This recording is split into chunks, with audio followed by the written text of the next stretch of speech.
Hello everyone, ఈరోజు అయితే మేమందరం మంచిగా ఐస్ క్రీమ్ తినడానికి బయటికి వచ్చాము. ఏ ఐస్ క్రీమ్స్ తీసుకోవాలి అనే దాని మీద శివ ఒక పెద్ద లెక్చర్ ఇచ్చాడు. దాని తర్వాత ఎవరికి నచ్చిన ఐస్ క్రీమ్స్ వాళ్ళని తీసుకున్నాము. ఈ మాత్రం దానికి నన్ను సలహా అడగడం ఎందుకో. అజ్జు అన్న అయితే నన్ను మాత్రం వీడియోలో వ్లాగ్స్ లో ఇన్వాల్వ్ చేశాను. గురించి ఏమనుకుంటున్నారా మీరు? వాడి కోపం ప్రళయం, వాడి ప్రేమ సముద్రం, వాడి చాలి వర్షం. మేము ఐస్ క్రీమ్ తినడం అయిపోగానే ఎదురుగున్న ఫార్మసీలో హెల్త్ మానిటర్ కనిపించింది అనమాట.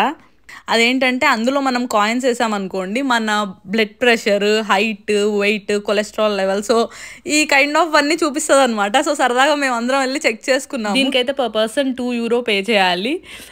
ఇది చూడగానే నాకు మనం చిన్నప్పుడు బస్ స్టాండ్కి వెళ్ళినప్పుడు వెయిట్ మిషన్లో కాయిన్స్ వేసి వెయిట్ చూసుకునేది కదా, సో అది గుర్తొచ్చింది. So that's it for today. See you in the next vlog. Please do subscribe. Bye.